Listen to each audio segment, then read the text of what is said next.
Mi nombre es Roger Rojas y en este proceso de aprendizaje que hemos tenido desde ya hace algunos meses, hemos conocido cómo era Venezuela en el siglo XX. Vimos temas como las guerras, sus distintas causas, el impacto, los presidentes, su visión, su historia, su trabajo, el desempeño, y pudimos adentrarnos en el pasado para conocer así la importancia que tiene tener la base y conocer un poco acerca de los hechos que formaron como país a Venezuela, que ha atravesado por buenos y malos momentos. Como primer tema, se dieron las guerras, destacando la situación de inestabilidad política que se tenía. Guerras como la Federal se deben al poder, la esclavitud y el latifundio. Hubieron muchas pérdidas en el país, tanto materiales como humanas. Violencia, epidemias y descontento. Era lo que se podía vivir. Conocimos acerca de la filosofía del liberalismo, que defiende la libertad de expresión y la propiedad privada. Y esto, ¿cómo se implementó en Venezuela? Gracias y después vemos al tema de los andinos en el poder y el autoritarismo, una dura forma de gobierno de parte de Juan Vicente Gómez, con una dura y gran dictadura. Después pasamos al general Eliezer López Contreras, que realizó algunos cargos administrativos en la dictadura de Gómez, y después de la muerte de este presidente se proclama como presidente provisional, y un año después sí se consigna como el presidente de Venezuela. Durante el mandato hizo cambios en la constitución, como aumentar los años de mandato y prohibió la reelección inmediata. Impulsó obras públicas, luego entrega el poder a su sucesor Isaías Medina Angarita, que agregó algunas innovaciones y reformas a la economía, hasta el final donde se viene el golpe de estado del general Marcos Pérez Jiménez. Como tercer tema vimos a Raúl Leoni y a Luis Herrera Campins, interesantes gobiernos donde vimos grandes sucesos como el entendimiento nacional y el Viernes Negro, donde nuestra moneda pasó una fuerte devaluación, donde la estabilidad de la moneda se vio muy afectada, donde una de las causas importantes fue la caída del precio del petróleo, donde hubieron deudas externas y se cambió la historia económica del país. Sin duda, Venezuela ha tenido momentos buenos, se vivieron cambios importantes y mejorías en todos los ámbitos de la sociedad, pero esto gracias a malas gestiones y mal planteamiento de la economía se fue mermando. Buenos días, mi nombre es Flor Quijada. En esta oportunidad les voy a dar un resumen de las clases vistas en la materia de Historia Contemporánea de Venezuela. En el transcurso de las clases hablamos de lo que fue el proceso evolutivo de la historia contemporánea venezolana durante el siglo XIX. Venezuela pasó por muchísimos cambios que marcarían el rumbo ideológico del país en tiempos posteriores. Se vivió lo que fue la independencia de la nación, la mitificación del libertador, la decadencia del país gracias a la guerra, los desastres naturales y el advenimiento de un nuevo sistema político. Se viven muchísimos periodos políticos que ayudaron de cierta forma al desarrollo y la evolución del país. Se vive la etapa del liberalismo, con la llegada del periódico El Venezolano, luego la llegada del guzmancismo, también se vive la llegada de los andinos al poder con Juan Vicente Gómez y Cipriano Castro, entre los cuales la libre expresión eran sumamente controladas. Se vivieron años de dictadura mencionando los gobiernos de Juan Vicente Gómez y Marcos Pérez Jiménez, donde el país tuvo un gran avance y desarrollo socioeconómico.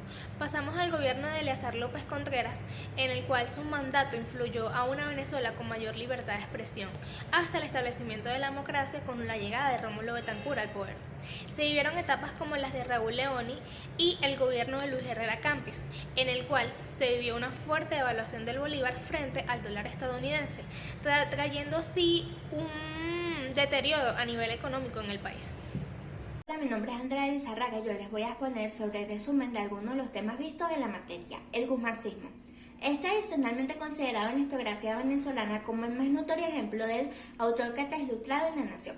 Su periodo como gobernante del país se caracterizó por muchos avances en la economía y por un marcado proceso de descentralización política. Perteneció a la corriente denominada liberalismo amarillo, la cual él mismo desencadena y consolida a lo largo de su hegemonía. Los andinos al poder. El tachirense Cipriano Castro llegó al poder saliendo de Colombia al mando de 60 hombres y llegando a Caracas el 22 de octubre de 1899, luego de librar varios combates en lo que se conoció como la Revolución Restauradora. Primero fue nombrado presidente provisional hasta que se modificara la Constitución. En 1904 luego fue nombrado presidente para el periodo 1904-1911. El vicepresidente era Juan Vicente Gómez, uno de los generales que formaba parte de los 60 hombres que habían acompañado a Cipriano Castro. Juan Vicente Gómez y el autoritarismo. Durante 27 años de dictadura, Gómez colaboró con la oligarquía terrateniente. Reformó varias veces la Constitución con el objeto de darle calidad al accionar dictatorial. Acalló la posición política, suprimió la libertad de expresión y de prensa, las garantías judiciales. También legalizó los partidos políticos. partidos políticos y el nuevo liderazgo López Contreras. A raíz de la muerte de Juan Vicente Gómez, las nuevas corrientes encontraron su cauce en la constitución de partidos políticos modernos y de sindicatos, tales como Organización Venezolana, Partido Republicano, Progresista, Federación de Estudiantes de Venezuela, Organización Política y el Partido Democrático Nacional. Isaías Medina Garita, la Junta Cívico-Militar.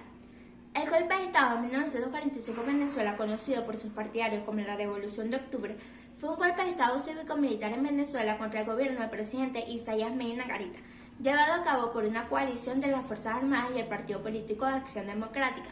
El 18 de octubre, que tuvo como principales cabecillas a Rómulo Betancourt y Marco Pérez Jiménez, y tuvo como consecuencia la llegada de la presidencia de Betancourt.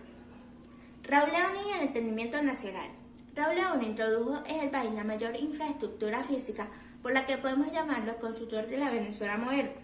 Dejó el corazón del macizo guayanés con la creación de la Corporación Venezolana de Guayana y obras como el Puente de Angostura, el Puente sobre el Lago de Maracaibo y el José Antonio Páez en el Arauca. En su discurso inaugural ratificó el ofrecimiento que había sido el leitmotiv de su campaña, un gobierno con entendimiento nacional de plenitud democrática y de equilibrio político. Hola, yo soy Jesús Colorado y hoy les vengo a hablar un poco sobre todo lo visto en la materia. Empecemos con el liberalismo, que representa corrientes muy heterogéneas con muchas formas y tipos de liberalismo, pero en general defiende los derechos individuales con el derecho de propiedad, la libertad de asociación, la libertad de región y la libertad de expresión. Continuamos con el guzmancismo, que es conocido por los historiadores. Fue un periodo de historia de Venezuela que se extiende por casi 20 años, durante el cual prevaleció la potentosa eumonología de Antonio Guzmán Blanco. Eleazar López Contreras. Eleazar López Contreras fue moderando el autoritarismo del que había hecho su gala su predecesor Juan Vicente Gómez. Durante su gobierno se promulgó la Constitución de 1936. Isaías Medina Garita. Medina llegó a su presidencia arrastrando una leyenda negra acerca de sus simpatías por el fascismo y su inclinación por Benito Mussolini, que acompañó durante los años en que había sido ministro de Guerra y Marina. Luis Herrera Campins. Durante su gobierno presidencial se completaron importantes obras de infraestructura, por ejemplo, el Parque Central, el Teatro del Sacareño, la primera fase de la línea del metro de Caracas, el Estadio Brígido Iriarte, entre otros más. Gracias.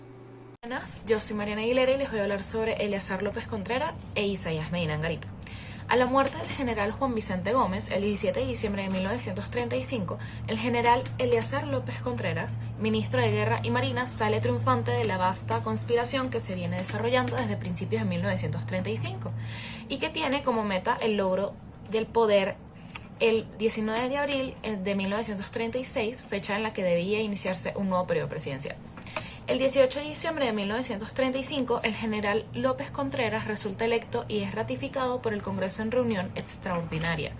El 31 de diciembre, siguiendo el criterio unánime que auspiciaba la continuidad del orden legal, el 20 de diciembre, da la orden para que sean puestos en libertad todos los presos políticos y los detenidos en las carreteras y dispone el regreso de los desterrados.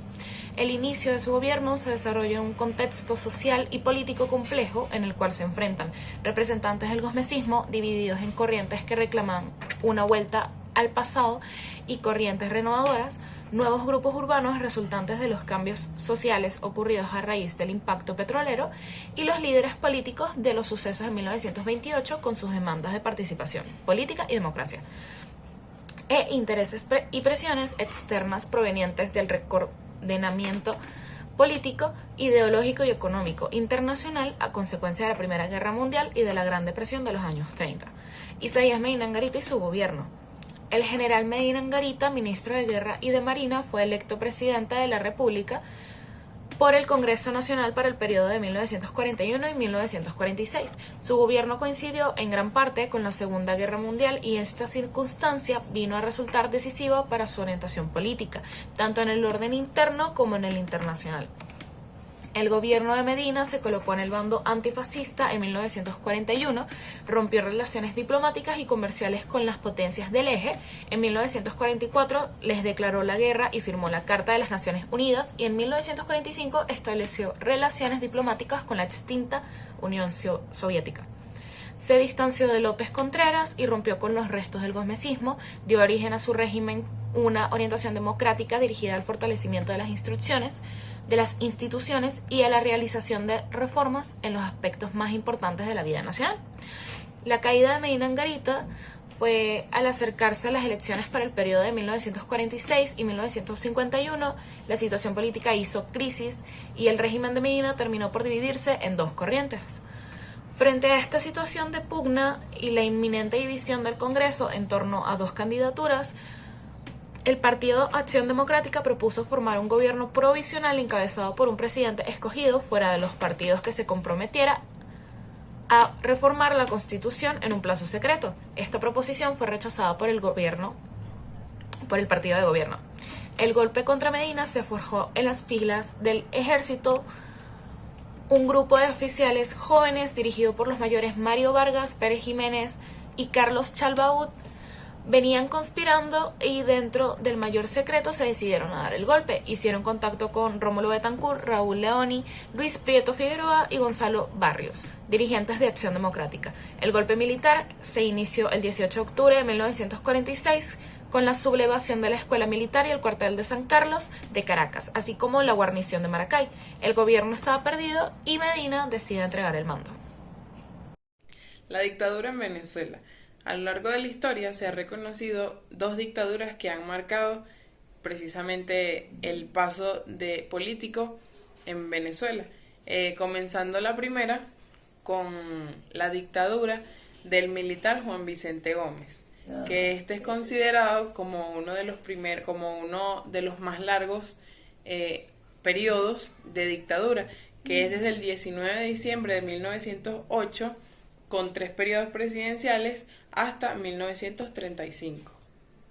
Y en la segunda dictadura de la historia de Venezuela nos topamos con el general Marcos Pérez Jiménez, quien asume la presidencia a partir del año 1952 tras desconocer un proceso electoral. El proceso democrático de Rómulo Betancourt. Junto a Rafael Caldera y Jovito Villalba, puede ser considerado como uno de los principales artífices de la consolidación de la democracia en el país. Inició su carrera política en la universidad como líder estudiantil.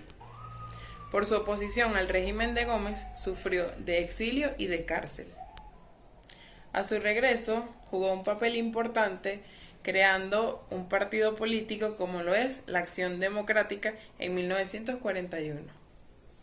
Luego también jugó un papel importante contra la dictadura de Pérez Jiménez, y a la caída de este personaje fue electo presidente de Venezuela para el periodo de 1959 a 1964.